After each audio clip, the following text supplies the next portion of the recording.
A continuación, entonces, damos la bienvenida al doctor Paul Terán, a cargo de la charla Dolor neuropático versus inflamatorio, dos caras de la misma moneda, por cortesía de PharmaBrand, que nos invita a compartir un box lunch ahorita a esta hora.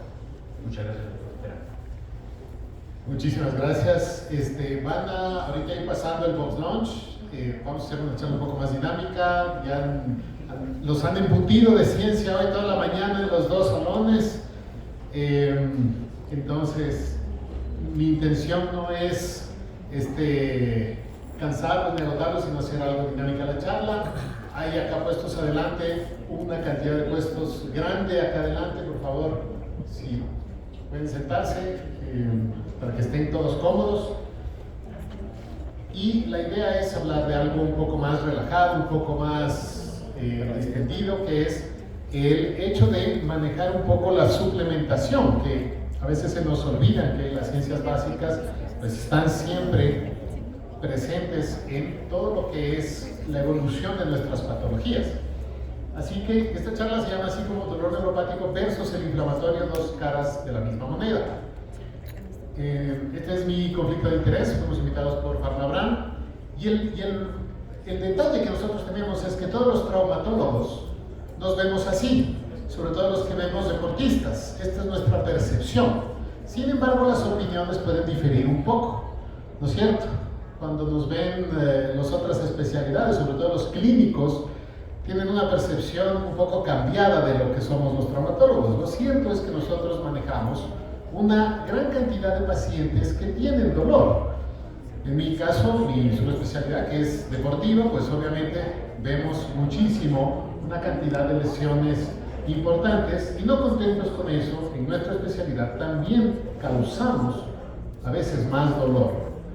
Pero en traumatología hay que definir bien los conceptos, y es que el dolor para nosotros es el quinto signo vital, ¿sí? Es parte de la Declaración Conjunta de Derechos Humanos, de la Carta Magna de Derechos Humanos, que el ser humano no tiene que sentir dolor.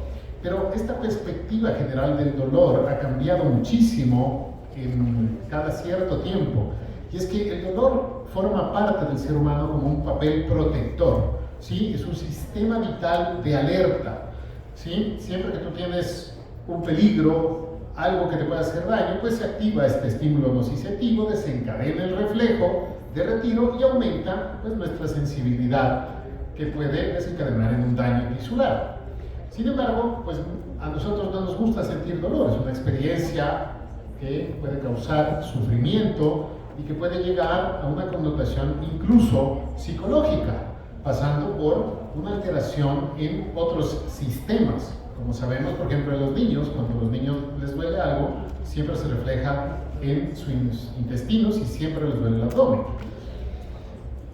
Pero ¿cuál es el problema? Que a la larga, esta respuesta inadecuada genera una sensibilización neuropática central de un dolor que es totalmente disfuncional. Pasó de ser algo encaminado a proteger a prácticamente estorbar, a disminuir nuestra calidad de vida.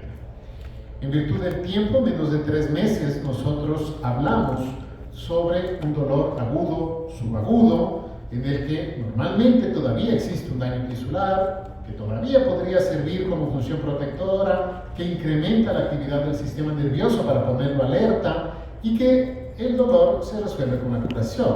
El problema es que cuando dejamos pasar mucho tiempo el dolor, o ya el tiempo evoluciona, todo el dolor persiste y la curación del tejido generalmente, si se altera, genera una permanencia de este dolor, ¿sí? Es decir, que todos los dolores agudos se pueden volver crónicos. Y así tenemos que hay varios tipos de dolores. Por ejemplo, el dolor somático, como este, ¿sí?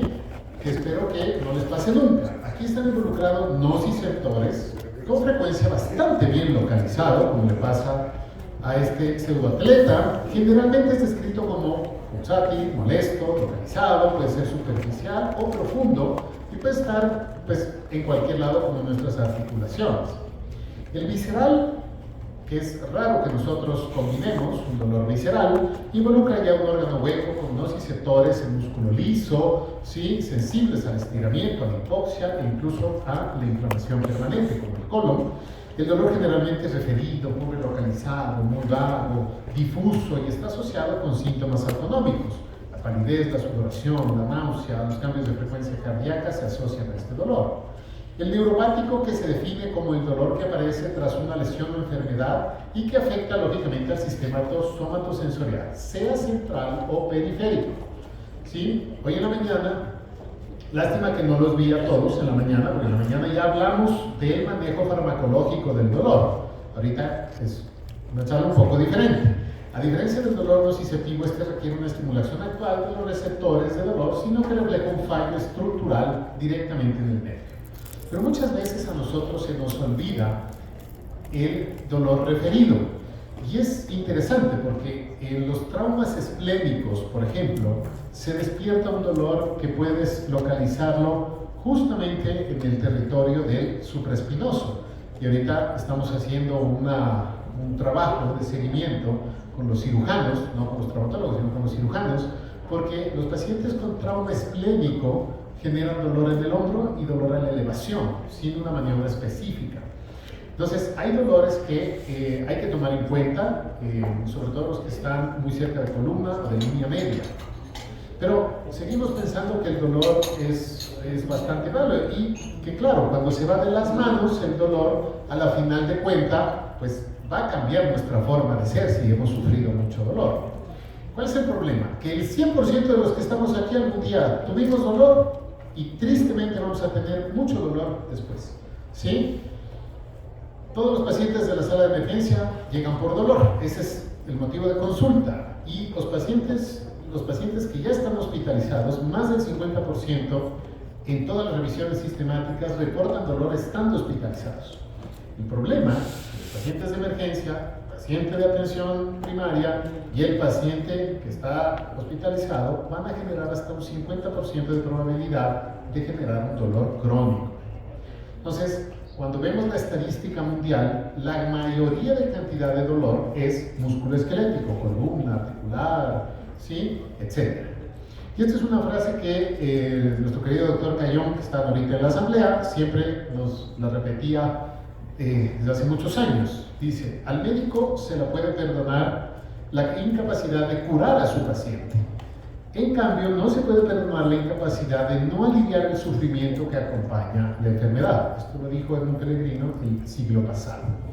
Entonces, para nosotros es una responsabilidad grande. Pero bueno, ¿qué tiene que ver esto entonces con la mano, con el miembro inferior, con el miembro superior, con el miembro inferior, etc.? Uno piensa que normalmente hacer deporte es algo bueno, ¿sí? Yo que soy ortopedista deportivo digo que el deporte es peligroso para la salud. Pues resulta que hay estudios experimentales como este, ¿sí? Para no cansarnos no vamos a poner todos los que hay, pero vamos a poner uno que me parece interesante, que es el de Repper. Este estudio, que fue el primero, demostró que en pacientes que tienen procesos de rigidez tendinosa, rigidez muscular, mal entrenamiento, existe una cascada, a lo que ellos llaman la cascada de lesión, por una compresión extraneural. Voy a poner de ejemplo al codo. De hecho, en la mañana hablaba de un caso clínico del codo, que es lo que nos ayuda a explicar esto. ¿Qué sucede, por ejemplo, cuando te gusta una cosa que está de moda, que para mí es una aberración, que se llama el pádel? ¿Sí? ¿Sí han jugado pádel? Aquí hay individuos que parece que sí juegan pádel. ¿Sí?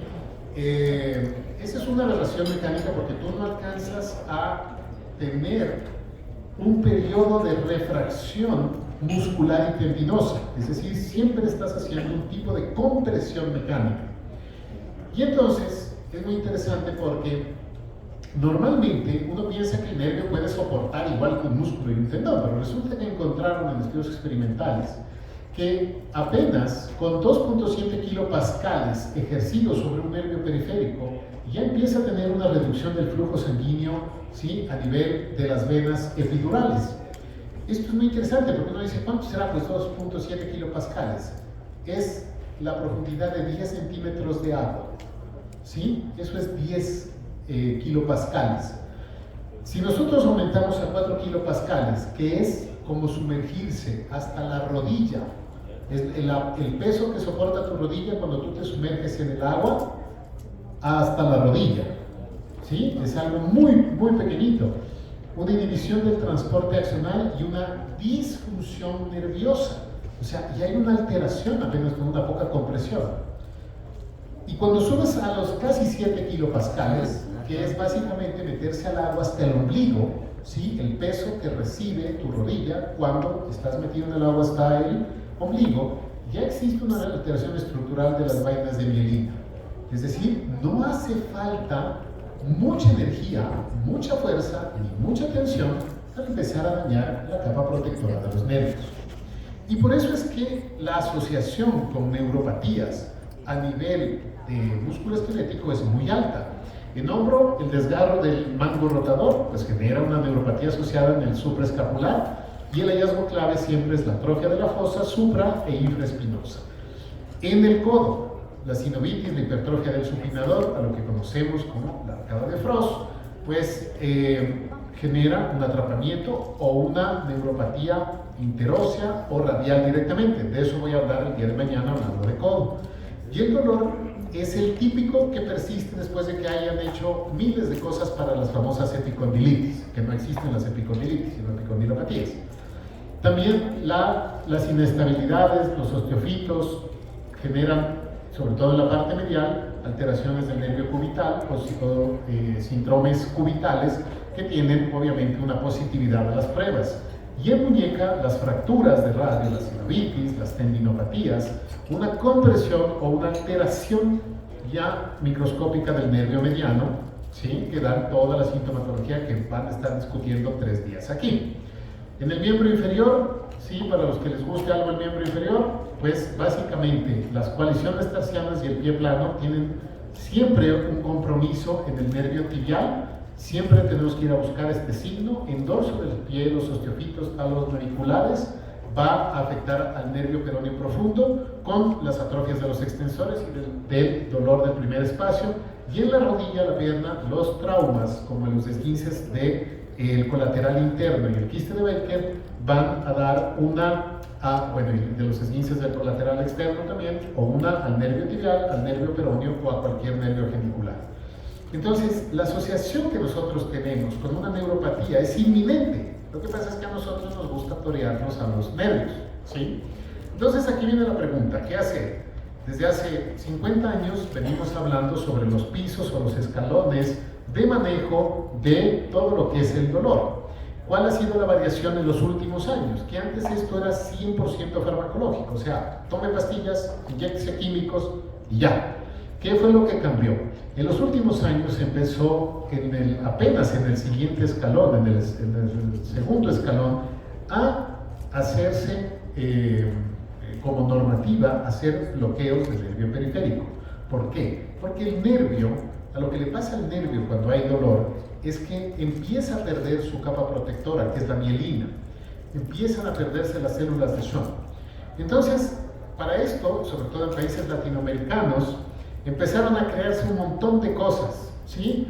Y se les fue de las manos, por ejemplo, todo lo que es la parte tradicional, todas las hierbitas, llegando a pasar por que ya no es tan legal, que este es el opio, ¿sí? Y abusar un poco de esta otra, que algunos han de conocer, ¿no es cierto? Que se llama la marihuana. Ahora, la marihuana el cannabis pasó de ser, pues, algo que era totalmente prohibido, a algo que pasó a la investigación y que hemos encontrado receptores cannabinoides, específicamente en tendones, a ser ya prescrito, ¿no es cierto? Pero ojo, no es el tetrahidrocannabinol, este es el cannabidol, que es la molécula que la FDA autorizó para manejo de modulación del dolor. Entonces ahora pasamos de perseguir a la marihuana a recetarla. Pero hemos encontrado que no es tan idónea cuando hay pacientes que tienen daño de cartílago. De hecho, este es el estudio, el primer reporte del 2019, justo antes de la pandemia, un año exacto antes de la pandemia, que nos reportaba que el usar mucho cannabidol tiene un efecto deleterio sobre hueso y cartílago. O sea, usted ve un fumoncito muy marihuano y téngalo por seguro que va a tener osteopenia y osteoporosis. ¿sí? Entonces, eso ya lo tenemos claro. También está, por supuesto, que está prohibido. Esta es la página oficial de la Agencia Mundial Antidopaje. Por eso es que no se puede usar productos cannabinoides por largo tiempo, ni como un suplemento, como se lo quería usar hasta hace 2 años, después de la pandemia. Los opioides sabemos que funcionan para controlar el dolor, sabemos todas las propiedades. Hoy en la mañana tuvimos 1 hora y media de discusión sobre opioides, AINES, lidocaína, etc. No los veía muchos en la charla, entonces no vamos a repetir eso. Y luego tenemos a 2 tejidos que son caprichosos. Son muy caprichosos y muy complicados. Este es el cartílago. Uno se daña el cartílago, veamos contaditos las células de cartílago del cuerpo humano. Usted se las gastó, no se pueden regenerar. Pero uno de los más complicados y más chismosos de los tejidos del cuerpo humano es este, que es el tendón. Estos 2 vamos a estar viendo todos los benditos días en nuestra consulta. Porque desgarros musculares en mano no existen, ¿no es cierto?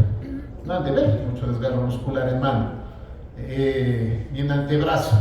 ¿Sí? Yo que veo atletas que alzan muchísimo peso y todo, no tienen lesiones musculares, pero sí todos tienen de tendones, todos tienen problemas de cartílagos. Entonces, el gran problema con estas células es que a todos nos va a dar tendinopatías, a todos se nos va a acabar el cartílago, no tienen regeneración, pobre reparación, nada vascularizados, que sus patologías implican una limitación funcional y un dolor en todos los pacientes, y que desgraciadamente toditos los que estamos aquí vamos a tener problemas. Entonces, el cartílago y el tendón, indistintamente de que sea en rodilla, en pie, en mano, en hombro, en codo, en cualquier lado, siempre va a tener un problema. Y nosotros pensamos que el paciente que tiene dolor por una artrosis, lo manejamos con antiinflamatorios, o que es un dolor inflamatorio, y eso es absurdo. En la artrosis y en las tendinopatías no existe inflamación. Entonces, esta es uno de los documentos más importantes que salió en el año 2022 sobre el daño que existe a nivel de terminales nerviosas sensitivas en hueso subcondral. Cuando tú tienes un daño subcondral, edema subcondral, hay algo a nivel subcondral, ¿sí? Igual que este, ¿sí? Que salió en una revista que nadie lo leyó, pues obviamente, porque es de endocrinología, no leemos los traumatólogos. Entonces sabemos exactamente qué es lo que sucede en estos nervios, ¿sí? Las terminales nerviosas que están en el hueso subcondral no se parecen a otra terminación nerviosa que pueda haber en el cuerpo humano, es completamente diferente. Tienen otros potenciales de membrana, otros diámetros, otra funcionalidad, y son muy difíciles de medir, de evaluar. Por eso todo este bagaje científico nos lleva a decirles que existe un tipo de neuropatía en la artrosis. El dolor de la artrosis tiene que ser tratado como un dolor neuropático. ¿Y qué pasa en los tendones? Pues resulta que el tendón como tal, la célula que se llama tenocito cuando se enferma, no duele. Simple y llanamente no hay receptores de dolor en los tendones. Por eso usted se rompe el tendón de Aquiles, siente el piedrazo en el tendón de Aquiles, pero el paciente viene a la segunda semana sin poder caminar, y dice, no, ya no me duele mucho, doctor. Y uno no, tenemos que operarle y tenemos que bajarle un pedazo de tendón de abajo y de músculo para hacerle una reconstrucción, sí, pero no me duele, ¿sí? Entonces, ¿qué pasa en la tendinopatía? En la tendinopatía el dolor es causado por un muy complejo sistema de neurotransmisores. El dolor no está producido dentro de las fibras del tendón, sino en toda la periferia. ¿Qué es lo que sucede? La primera cosa que sucede en nuestros tendones es que las fibras que están alrededor del tendón, las fibras nerviosas, se convierten en amielínicas, es decir, pierdes la mielina, lo que le recubre al nervio. Y una vez que se expone esto, las terminaciones nerviosas libres que expresan receptores opioides delta generan un dolor muy característico del tendón. Luego activan las fibras sinápticas de noradrenalina, activan al neuropéptido Y, activan fibras parasimpáticas que son dependientes de la acetilcolina. Para que se hagan una idea, la acetilcolina está metida en las contracturas, por eso es que el paciente siente como crisis de dolor. Y luego las sensoriales, que son la cereza del pastel, un aumento de la sustancia P y el gen del péptido relacionado, o el péptido relacionado con el gen de la calcitonina. Entonces, este desmadre sucede en un tendón. Entonces, aquí no hay inflamación. En ningún punto dice que hay un leucocito que está disparando una cadena inflamatoria. Y eso es importante porque a los tendones no se los debe tratar con AINES, ¿sí? Y esa es la pelea que tenemos. Entonces, infiltrar un tendón puede, claro, quemar las terminaciones nerviosas, las acabas de matar y el tendón le deja de doler. Pero no es el objetivo de que nosotros terminemos de dañar los nervios que están alrededor. Entonces, ¿qué sucede? Todas estas patologías desembocan en esto, en una neuropatía periférica. No es la neuropatía convencional que aprendimos en el túnel del carpo, es otra fisiopatología. Pero por definición son trastornos que afectan a los nervios periféricos. Fibras amielídicas es la característica primaria de esto, llevando al dolor crónico, a debilidad, a parestesias y a esta mala calidad de vida que pueden tener los pacientes. ¿Qué etiología común tenemos? La primera en extremidades es compresión, síndrome del piramidal, túnel carpiano, las tendinopatías, cuando, por ejemplo, en áreas en donde pasan a través de una arcada, metabólicas como la diabética, traumática, infecciosa, ¿sí? Y el problema central es que nuestros tratamientos están enfocados principalmente al dolor. O sea, usted llega al paciente con dolor, tómese 20 medicamentos. ¿No le pasó? Operemos. ¿No le pasó? Mandémosle al fisiatra. ¿No le pasó? Y ahora mandémosle al anestesiólogo para que le echen más químicos que le van a dañar al nervio, ¿sí? Entonces, por ejemplo, aquí viene una pelea que tenemos con los anestesiólogos. Usar una bupivacaína, por ejemplo, usted le desaparece el dolor. Usted pone un bloqueo con bupivacaína y puede operar el brazo entero. Pero la bupivacaína es neurotóxica y la posibilidad de neurotoxicidad con bupivacaína local es del 95%. O sea, usted lo quema porque lo quema ese pobre nervio. Entonces, los analgésicos, la neuromodulación es como nuestro pilar, pero el vacío que tenemos es esa necesidad de reparar a estas fibras de mielina, ¿sí? La lesión de la vaina de mielina y el axón, sabiendo que si la célula después de esto se muere, pues ya no hay vuelta atrás. La función más importante de esta vaina de mielina, que vemos todos los esquemas, es por tanto acelerar la despolarización de todo el axón. Mejor dicho, de que funcione bien, ¿sí? Evitando la filtración de sodio y manteniendo una fuerte diferencia de carga dentro y fuera del axón. Es decir, es un estabilizador de la señal. Aquí entran en juego un poco los nucleótidos. ¿Qué son los nucleótidos? Son sustratos limitantes que están en nuestro cuerpo, no es un agente externo, no es un químico, cuyo rol fisiológico son ser los precursores de los ácidos nucleicos y de los fosfolípidos. ¿Por qué esto es importante? Si nosotros sacáramos, para los que sacaron un cerebro en la universidad, hicieron una disección, ¿alguna vez alguien sostuvo un cerebro así? Agarró un cerebro, el 70% de ese cerebro es mielina. El peso del cerebro como tal, casi el 70%, depende, 60-70%, es mielina. Imagínense. Y eso es lo que se pierde en un nervio periférico. Entonces, los nucleótidos, como farmacocinética, cruzan la barrera hematoencefálica e ingresan a la vía metabólica directamente neuronal y tienen una sinergia con la vitamina B12. Si tú das un nucleótido sin vitamina B12, la posibilidad de absorción o de acción es menor, ¿sí? Entonces, yo normalmente digo a los pacientes, doctor, llevo tomando nucleótidos 6 meses. Le digo, ¿cuánta vitamina B le dieron? No, no me dieron nunca nada. Ah, listo, no le sirvió, ¿no es cierto? No, ya no quiero tomar. ¿Sí? Entonces, es por eso. Básicamente tienen como función endógena incrementar la demanda metabólica, como exógena proporciona estos bloques, estos ladrillos, ¿sí? Que son la materia prima. ¿Cómo lo hacen? Hay 2 vías. La primera vía es la restauración de la membrana, la primera vía de acción, que se llama la vía Kennedy. La uridina y citidina entran en un proceso de fosforilación, ¿sí? Se convierten y en la biosíntesis forman fosfatidilcolina y fosfatidil-etanolamina, que es el componente activo de la vaina de mielina. ¿Qué hacen estos? Básicamente dar la resistencia a la mielina, ¿sí? No los quiero aburrir con cosas moleculares. Esta es la membrana celular de una célula de Schwann. ¿Qué es lo que hace la célula de Schwann? Si se murió o en una neuropatía, por ejemplo, traumática, en la que tú ves un daño estructural del nervio, esto no va a funcionar. porque necesito que esté viva la célula de Schwann.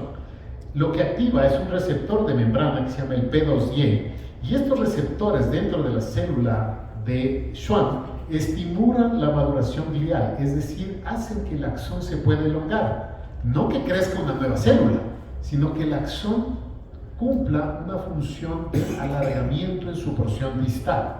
¿Sí? Esto es unas moléculas que se llaman la N-caderina y los neurofilamentos para el crecimiento de las neuritas. ¿Cómo lo forman? Hacen así, una especie de red, de malla.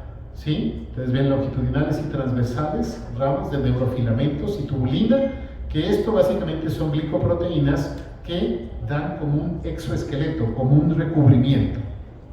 Y entonces, ¿qué evidencia preclínica tenemos? Sabemos que puede engrosar, que puede aumentar el área de grosor, que puede reparar o regenerar la fibra externa, digamos, y que puede servir como una protección para que la neurona no se muera.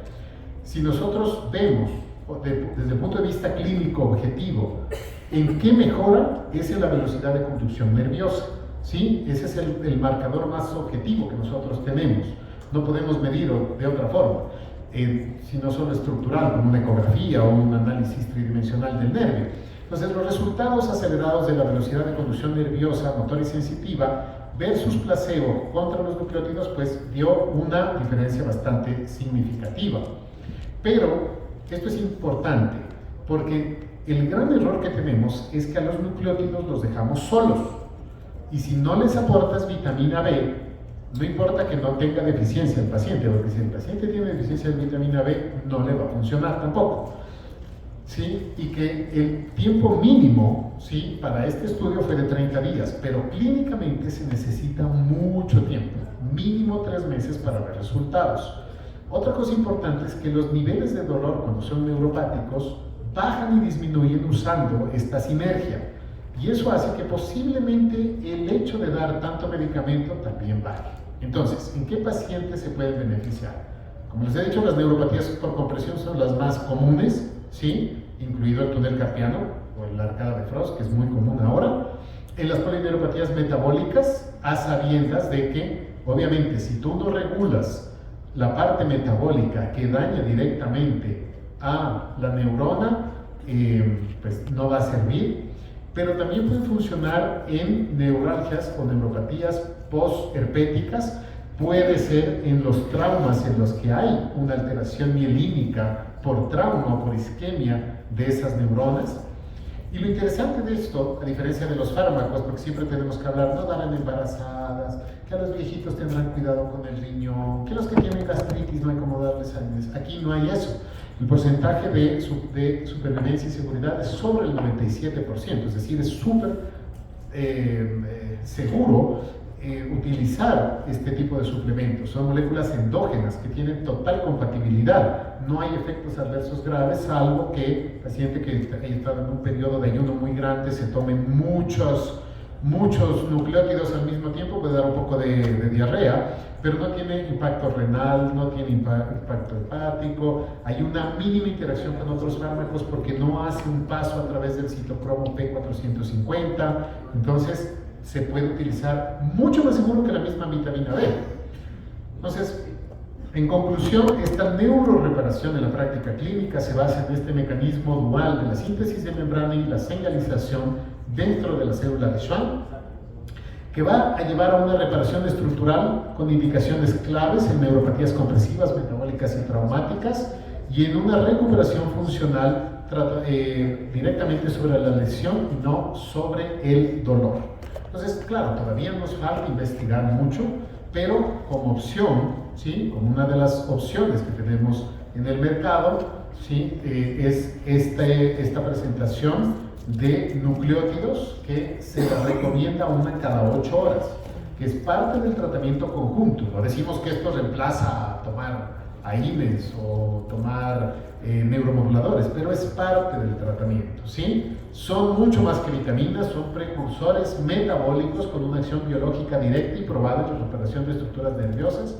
Y la estrategia terapéutica obviamente siempre es considerar esta suplementación con nucleótidos como un coadyuvante regenerador o reparador de la mielina en el tratamiento de toda neuropatía, cuyo objetivo es aumentar la tasa de la recuperación funcional, reduciendo la dependencia de la medicación sintomática. Otras bibliografías que no las pude citar, pero que las ponemos ahí, fuera de las que ya están. Y el mensaje final es que, claro, una adecuada guía médica profesional nos van a brindar a los pacientes lo que el paciente quiere, que es tener una mejor calidad de vida. No quiere que nos quede lindo los 20 tornillos, las 4 placas que le ponemos, sino que no sienta dolor.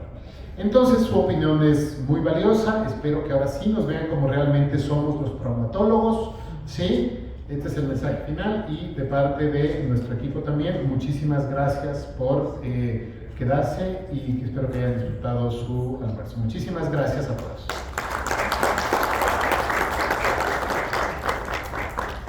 Y seguiremos hablando de dolor y de nervios y de todo el día de mañana y los diagnósticos, etcétera, porque Gabriel me organizó 5 conferencias para hablar en secuencia de lo mismo. Así que muchísimas gracias. Nos veremos entonces, almuercen tranquilos y empezaremos según el calendario 2:30 de la tarde. Muchísimas gracias.